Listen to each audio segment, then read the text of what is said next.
¿Qué tal, amigos? ¿Cómo les va?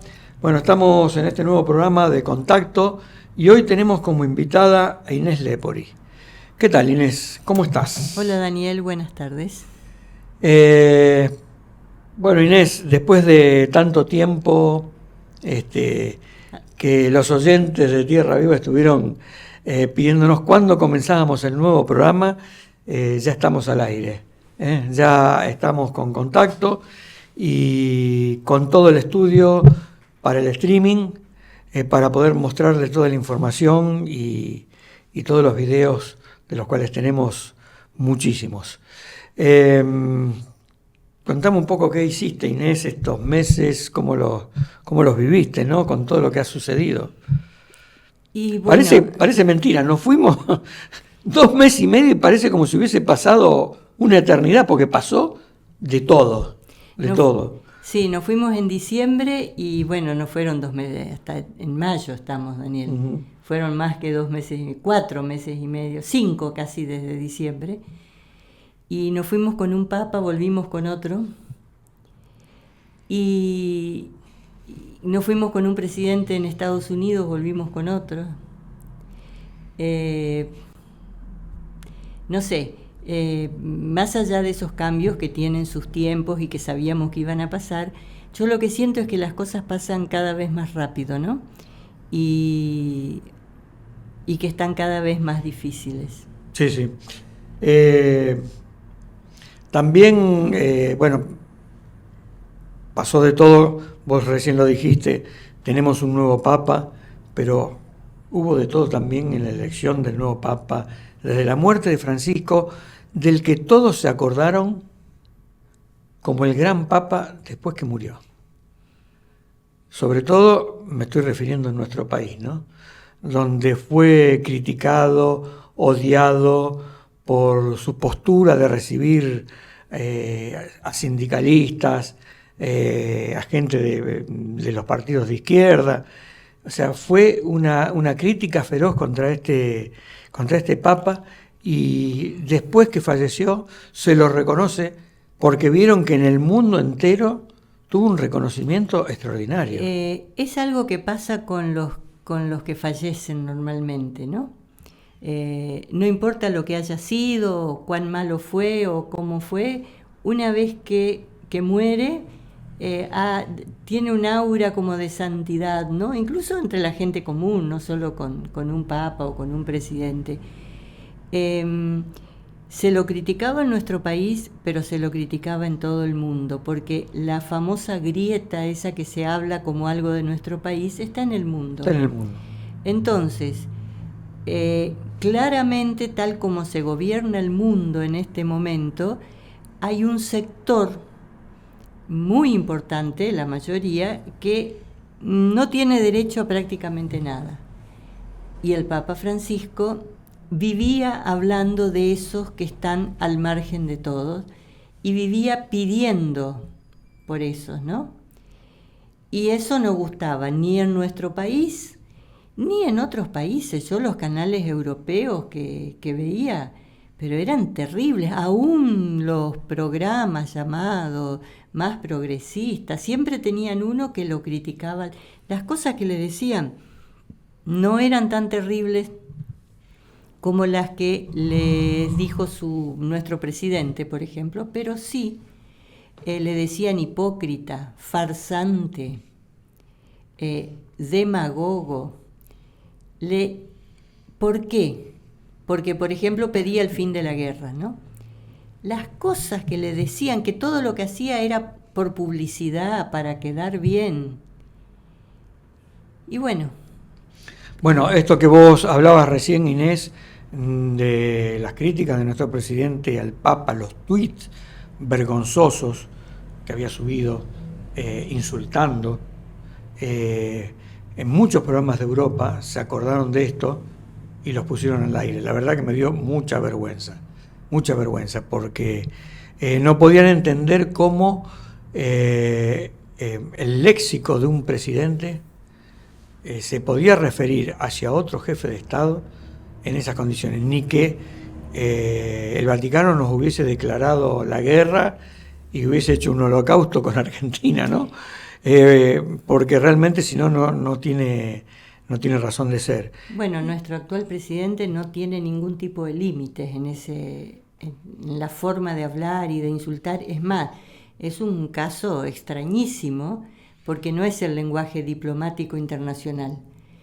Y bueno, pero mucho más sutil, mucho más educado y mucho más pretendiendo que se atacaba, digamos, la causa y no la forma, digamos, aunque no sea cierto, eran los muchos periodistas y críticos europeos que no lo insultaban como hacía nuestro presidente, pero sí le decían que es un farsante, que era un demagogo, que todo lo que decía era mentira, que lo único que quería era quedar bien, y es más o menos lo mismo, o sea, tal vez más duro era que las tonterías que dice nuestro presidente, ¿no?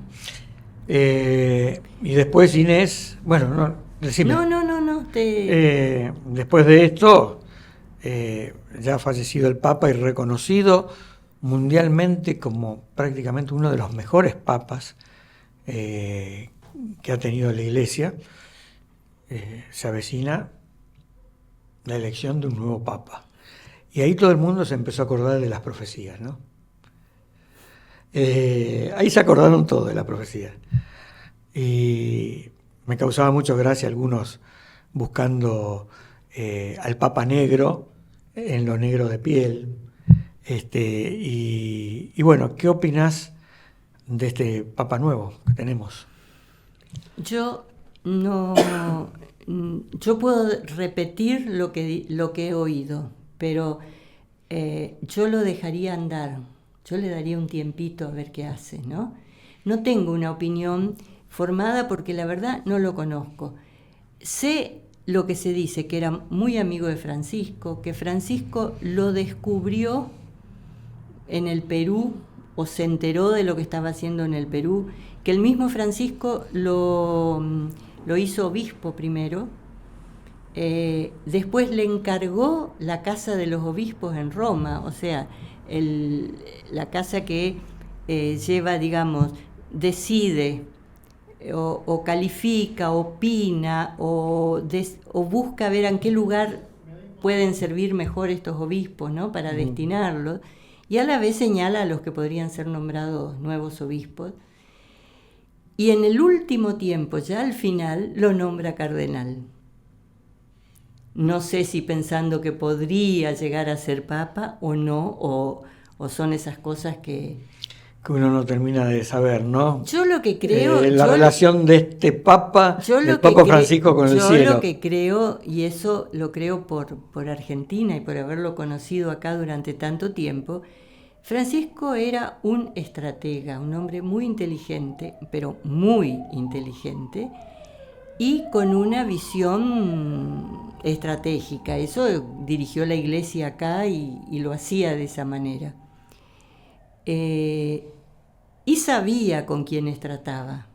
Sabía porque además se lo dijo a muchos que fueron a visitarlo, ¿no? Él no estaba engañado, él no creía que en la Iglesia todos eran buenos y todos eran santos. Esa anécdota de que esta no es una iglesia de santos, como dijo cuando le preguntaron si algo que le había hecho no era pecado, y dijo, esta no es una iglesia de santos, acá santos no hay ninguno. Sí. O sea, ni yo ni ninguno de los otros, poniéndose él siempre al frente, ¿no? Él era el que había cometido el supuesto pecado. Y yo creo que fue un hombre que dentro de lo que lo dejaron hacer, hizo todo lo que pudo. Si te parece, vemos un poco de su obra, cómo fue, ¿no? Perfecto. En primer lugar, creo que él fue la conciencia primero de Occidente y después del mundo.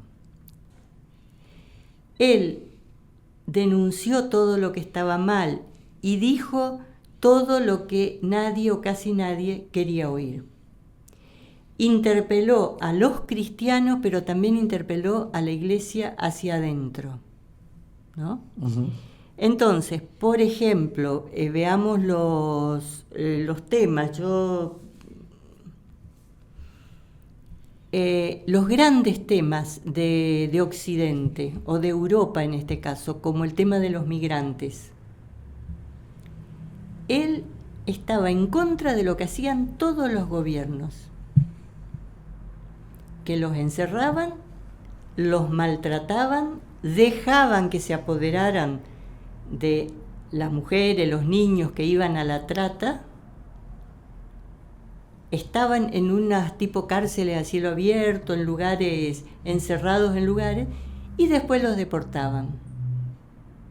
O los dejaban morir en el Mediterráneo porque no los subían a los barcos, o si los subían, los mandaban ahí nomás de vuelta, aunque no tuvieran agua, ni comida, ni nada. O sea, en ese sentido, él era la conciencia de Europa, pero una conciencia que nadie quería escuchar, porque salvo el gobierno de España, que trató mejor a los migrantes y no los deportaba, por lo menos no a todos, no sé exactamente, el único gobierno no fascista en este momento en Europa prácticamente, ninguno de los otros quería escuchar eso. Nadie quería escuchar lo que le decía Francisco respecto a los migrantes. La pobreza, otro de sus temas. No hay país en el mundo que no tenga pobres. El Vaticano debe ser el único estado en el mundo que tiene algo así como 600 habitantes que duermen ahí, que viven ahí, y unos, no sé, de 3.000 a 6.000 empleados entre el que duermen en Roma, están en Roma. Sí. Entre 3.000 y 6.000, depende de las visitas que tengan, qué sé yo. Bueno, él habló permanentemente de la pobreza y ahí llamó a la conciencia del mundo, no ya de Occidente, de todo el mundo. Y eso que decías vos, que le decían que porque recibía un sindicalista, ese no era el problema. Eso no le importa absolutamente a nadie a quien recibe. El problema era que atrás de lo que él decía estaba que había que repartir de mejor manera la pobreza. O sea, que lo que un país recauda no puede ser que el 50, el 60 o el 70% sea para determinadas personas y el resto, digamos, se quede con la miseria. Sí, sí. Bien, sí.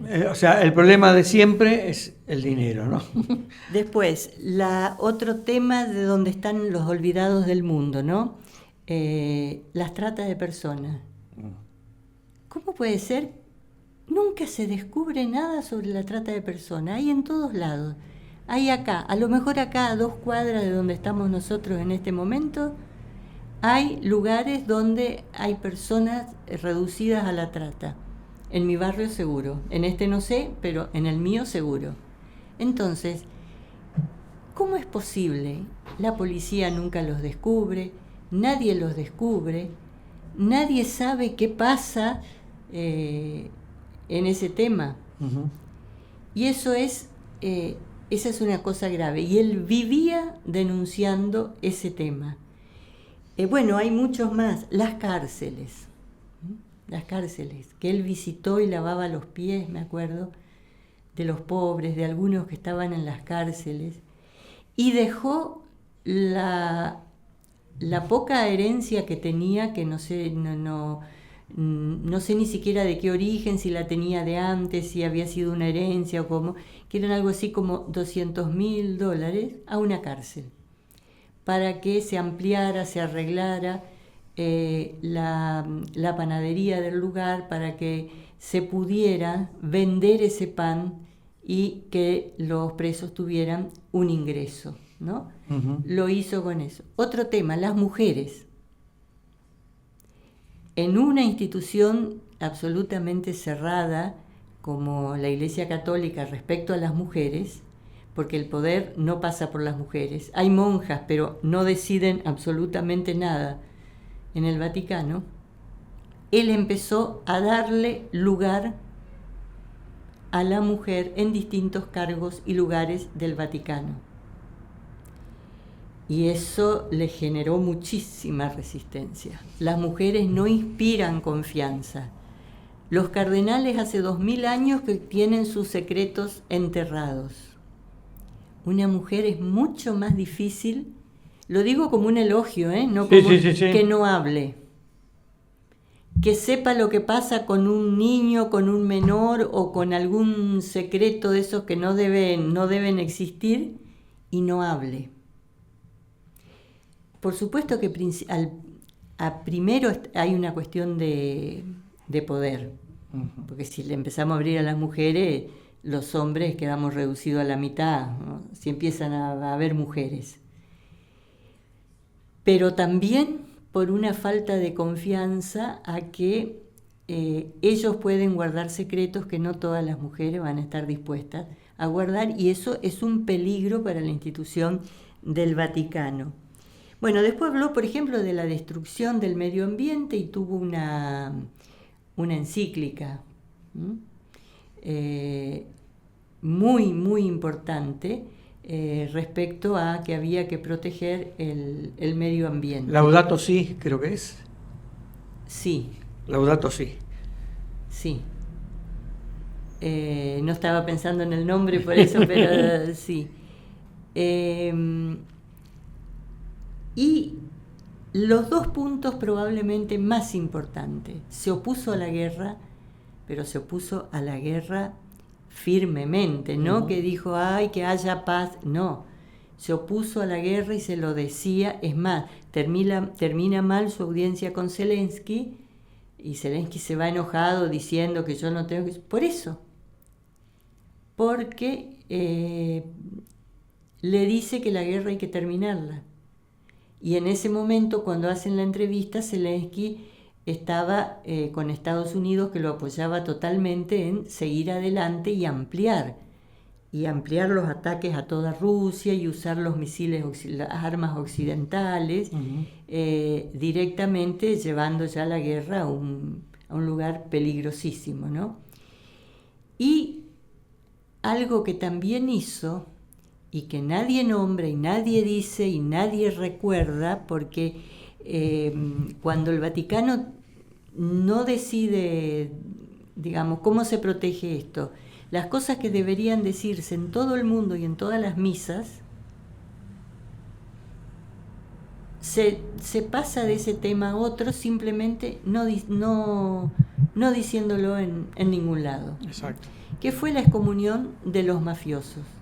Él excomulgó a los mafiosos y dijo que el violento, el que mata y el que tiene las actitudes que tienen los mafiosos, no están con el Cristo, no pueden estar en la iglesia, están excomulgados.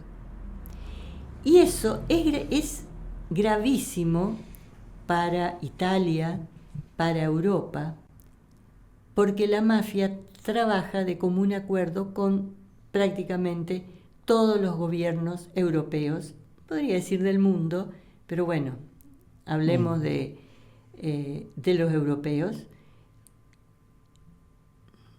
Los americanos, el nuestro no está exento de eso, pero en este caso, y es más, los ingresos que vienen por los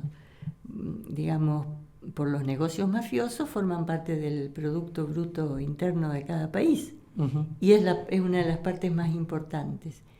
Entonces, bueno, toda esta obra, sí, muy resumida, ¿no?, hizo que se convirtiera en la conciencia primero de Occidente y después del mundo, y eso lo volvió imperdonable para la derecha, la ultraderecha y los gobiernos fascistas de este momento. Bien, Inés, vamos a hacer una pequeña pausa y después te quiero preguntar sobre Fátima.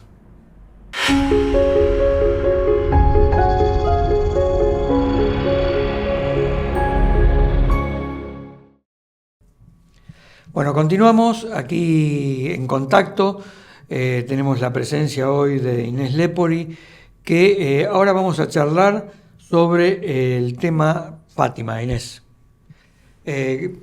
un pequeño resumen de lo que fue Fátima, ya que es muy importante. Nosotros este programa lo comenzamos justamente el 13 de mayo, en honor a la Virgen de Fátima, y hacer un pequeño resumen a la gente del significado, porque se conocen las profecías más o menos de Fátima, pero el significado de Fátima para la humanidad y sus anuncios, sobre todo.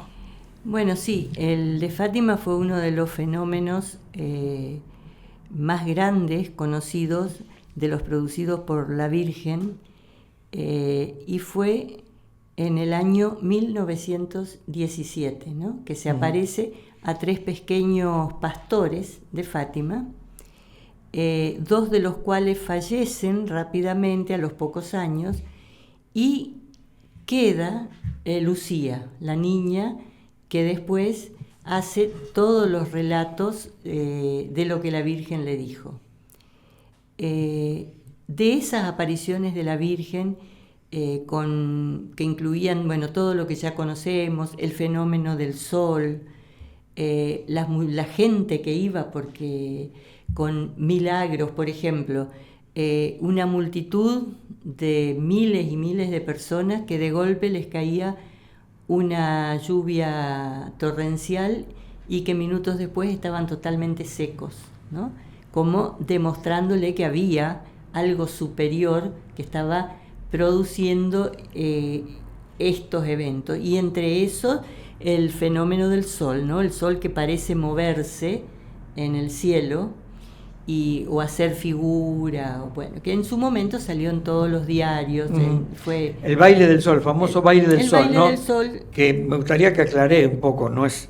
Bueno, porque no, si el sol se hubiese movido de esa manera, si el sol hubiese bailado, hubiese producido un desequilibrio hubiera desaparecido el sistema solar, ¿no? Y todos nosotros. No, es una nave de muy alta dimensión, una nave de luz que se pone adelante del sol, lo cubre y hace todos los movimientos que ha habido en muchas partes del mundo. Lo que pasa que ahí fue inocultable porque estaba toda la gente reunida esperando la aparición de la Virgen, que la gente no la veía a la Virgen, pero las niñas, los pastorcitos la veían. Estaban todos esperando y se aparece el milagro del sol o la danza del sol o el movimiento. Claro, todo esto, Inés, porque la gente le pedía, bueno, alguna prueba de lo que ellas veían, ¿no? Claro. Porque ellas hablaban de este famoso, de la Virgen, que la Virgen se le aparecía, les daba mensajes, pero todo el mundo dudaba. Eran 3 niños, 3 niños, sí, 2 niñas y un varón, Francisco, sí. Que decían que recibían mensajes de la Virgen, pero todos le pedían esta prueba, y bueno, se da con este baile, famoso baile del sol. Sí, ¿no? La lluvia, el hecho de que estaban todos mojados y unos minutos después estaban todos absolutamente secos hasta el piso, como si no hubiera caído una gota. Fueron hechos conmocionantes, o sea, nadie que estaba ahí volvió a su casa igual que como había ido, ¿no? Claro. Pero ¿qué es lo que... ¿por qué es tan importante hoy el mensaje de Fátima, Inés? Bien, lo que podríamos decir, por hacer una síntesis muy apretada, es que el mensaje de Fátima, sobre todo la tercera parte del mensaje, el que se llamó el tercer mensaje de Fátima o el mensaje el secreto de Fátima, porque la Iglesia lo mantuvo, no lo publicó. Recordemos, Inés, que la primera parte del mensaje hablaba de una guerra, ¿no? De lo que fue la Primera Guerra Mundial. La segunda parte del mensaje decía que se iba a terminar esa guerra, pero que si la gente no cambiaba, iba a iniciar una guerra más fuerte todavía. Fue la Segunda Guerra Mundial. Y después lo que avisa la parte que se dio a conocer, sí. Pero, digamos, cuando se habla del mensaje de Fátima, estamos hablando generalmente de la tercera parte, el que permaneció secreto, ¿no? Entonces, las 2 primeras partes fueron publicadas desde el principio. Claro.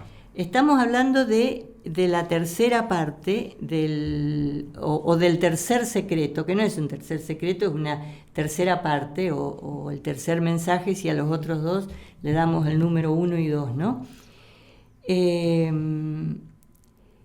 Esto lo que es en realidad podría decirse que es en una apretada síntesis el relato apocalíptico que hace Juan en la Biblia. Ajá. Con una terminología mucho más encubierta, mucho más difícil de interpretar. Pero la Virgen en una página, depende del tamaño de la letra, en una página resume todo. Y como es una profecía también, tiene, en primer lugar, lo que tiene es una orden.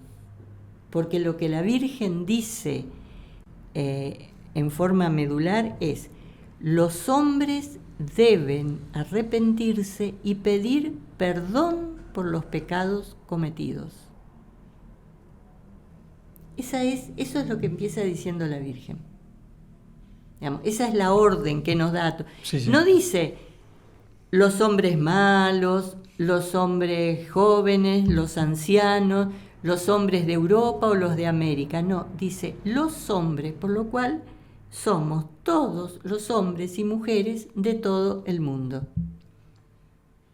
Debíamos arrepentirnos y pedir perdón por los pecados cometidos. Y dice, y por los que vayan a cometer.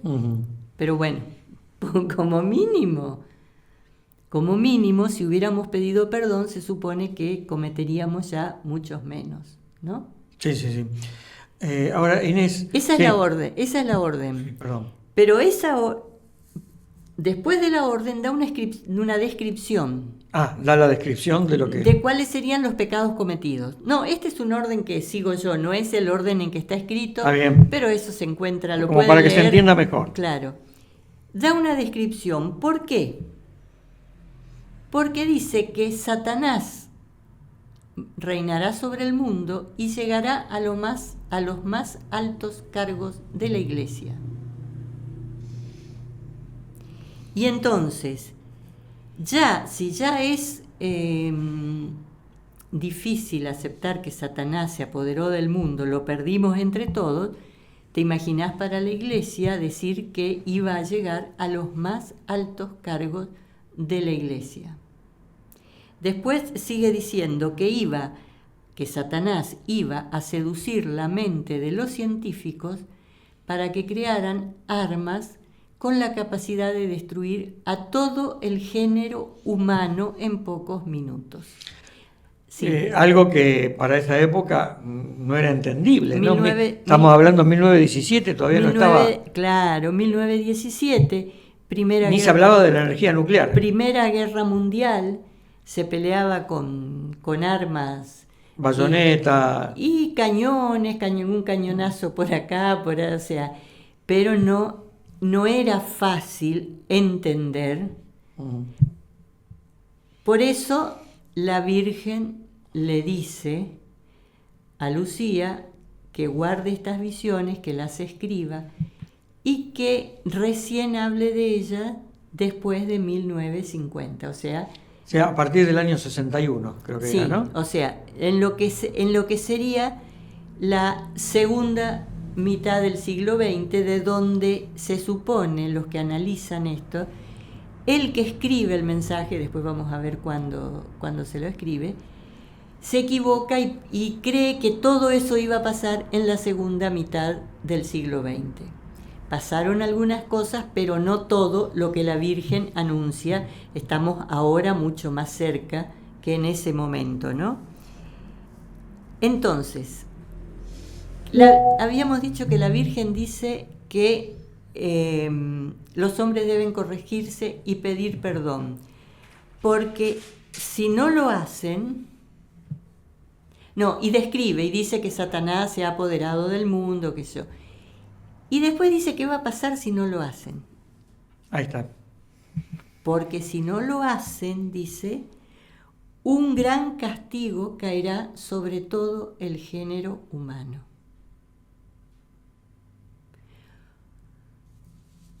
Yo me asustaría. Yo si hubiera estado en el lugar, pero no se asustó nadie. O sea, vos ves a la humanidad asustada No, para por nada, por el nada. tercer secreto de Fátima, no. Dice también que este va a ser el tiempo de todos los tiempos y el fin de todos los fines. Es decir, yo siempre digo que yo no interpreto profecías porque nunca acierto, ¿no? Yo entiendo la profecía después que se cumplió. Pero por lo que he leído, por sus intérpretes, el tiempo de todos los tiempos es el tiempo del regreso del Cristo. La Virgen está anunciando el regreso de su Hijo. Y el fin de todos los fines porque vamos al juicio final, al juicio universal, al juicio por el cual van a pasar todos los reinos de este planeta, no solo nosotros los humanos. Ahí van a ir también los otros reinos, el mineral, el vegetal, el animal. Luego de ese juicio vendrá el anuncio del Cristo de los nuevos cielos y la nueva tierra, ¿no? También dice que en ese juicio, que va a ser mucho peor que el diluvio, dice. Ah, bueno. O sea, si ya el diluvio nos asusta para atrás o nos dejó una memoria, va a ser mucho peor que el diluvio porque fuego, viento y fuego caerán del cielo. Y eso claramente estaría anunciando las armas nucleares, porque las armas nucleares solamente se utilizan, o la forma más habitual es a través de, antes eran bombas nucleares como la de Hiroshima, Nagasaki, y ahora se usan misiles, o sea, ahora se van a usar misiles nucleares, por lo tanto un misil siempre cae de arriba, ¿no? ¿Y qué produce? Un gran calor y un fuego, la explosión nuclear y un fuego que quema absolutamente todo, ¿no? Sí, en el Apocalipsis dice el mar iba a hervir, que el agua iba a hervir de los océanos, iba a hervir, ¿no? Y sí. Y sí, lógico, con lo que vos estás diciendo, porque una guerra nuclear, recordemos que van a ser, no es que se va a tirar un misil como se tiraba la bomba atómica, sino que lanzan misiles de uno, pero también ya cuando salen el otro sabe que está siendo atacado con misiles y a su vez lanza misiles, ¿no? Un poco lo que está diciendo Putin en estos momentos es, dice, si yo veo que a mí me van a atacar, yo ataco primero. Lo que da una idea de la locura que estamos viviendo y de todo lo que puede llegar a pasar, Inés. Sí, porque Putin dijo, nosotros vamos a morir como héroes, defendiendo nuestra patria, pero ustedes van a morir, y dijo como ratas. O algo así, algo, no sé, en como ruso, ratas. Sí, como ratas. Es bastante... Claro, porque Putin sostiene, y tiene razón, que Occidente se quiere quedar con Rusia. Intentó hacerlo con Napoleón, después con Hitler, y lo quiere hacer ahora. Porque Rusia tiene los mayores recursos, tiene enormes recursos, y necesitan de Rusia después ir por China, que es el problema ahora del mundo es China. Exacto. Pero encima, Inés, de todo esto, y de cuando nosotros allá por diciembre terminamos con el programa de Radio Tierra Viva, se sumó otra guerra más también. O sea, primero, se agravó el conflicto de Ucrania por la intervención de muchos países de Europa, Estados Unidos, Corea del Norte, China también, Irán vendiéndole misiles a Rusia, y ahora tenemos India y Pakistán, otro conflicto también entre dos países con energía nuclear. Sí. Dos países muy pobres. Que vienen peleando hace mucho, ¿eh? Pero países muy pobres. Un país como la India, que se jactan de ser tan espirituales y tienen la bomba de destrucción masiva. La India traicionó a Gandhi hace mucho, no de ahora. Me acuerdo de unos mensajes de Gandhi, Gandhi traicionado por los gobernantes de la India. Para terminar con esto, Daniel, así después si querés pasamos a otro tema. Bueno, yo había dicho, había llegado hasta que humo y fuego, fuego y humo o fuego y viento caerán del cielo, ¿no? Uh-huh. Dice que millones o cientos de millones, dice, pero bueno, ahora sabemos que pueden ser cientos de millones, de hombres van a morir de hora en hora, claro, según vayan explotando los misiles atómicos que se vayan tirando. Y habrá muerte por todas partes a causa de los errores cometidos. No dice habrá muerte porque ustedes son buenos y los gobernantes se volvieron locos. No. Habrá muerte por todas partes a causa de los errores cometidos por los hombres, aquellos del principio, cuando dice que los hombres se tienen que arrepentir y pedir perdón por los errores cometidos, por las equivocaciones, por sus pecados, sería en terminología católica, ¿no? Bueno. ¿Y cómo concluye esto? Dice, y también, discúlpame, también dice ahí en ese párrafo, creo, y los que estén vivos envidiarán a los muertos. Sí, los Eso vivos. Es terrible, ¿no? También. Bueno, pero es que quedar en una etapa posapocalíptica como esa que se ven en las películas, no sé cómo va a ser esto, pero la realidad siempre es peor que las películas. Uh-huh. Pero cualquier versión posapocalíptica que hemos visto es terrible. Sí. ¿Y cómo termina? Dice que al final los que queden con vida van a proclamar nuevamente a Dios y a su gloria y lo van a servir como lo hicieron en otro momento cuando el mundo no estaba tan pervertido. Ese es el final. Hasta ahí la versión diplomática que se difundió en todas partes para evitar la crisis de los misiles. La difundió Juan XXIII, la mandó a Rusia, a Estados Unidos, a Inglaterra, a Francia, bueno, a los grandes países allá al principio de los 60, cuando la crisis de los misiles. Pero hay una frase más, la última, que es muy llamativa y que generalmente nadie habla de esta última frase, que dice, después que todo eso suceda, seres de otros mundos llegarán a la Tierra en el nombre de Dios. O sea, los extraterrestres son esos, vienen en el nombre de Dios para ir al encuentro de los hombres, o algo así. Qué bueno, realmente, bueno, Fátima fue la última esperanza para la humanidad, ¿no?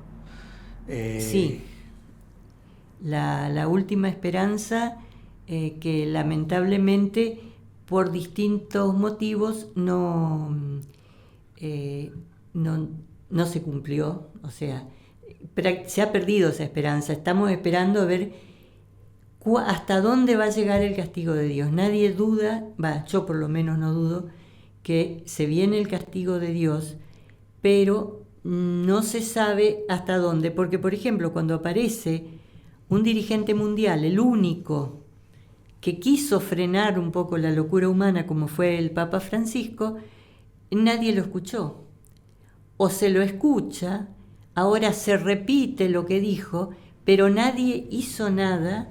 En el Vaticano, por ejemplo, no lo ayudaron a que eso se cumpla. Uh-huh. ¿No? Entonces, solo queda de ver cuán grande va a ser el castigo de Dios. Inés, Muchísimas gracias y bueno, te esperamos la semana que viene para poder continuar. Vamos a ver qué tema nos traes. No siempre los oyentes te escribían a vos pidiéndote diferentes temas. Bueno, ahora vamos a tener la oportunidad también de poder complacerlo esta vez también con videos, ¿no?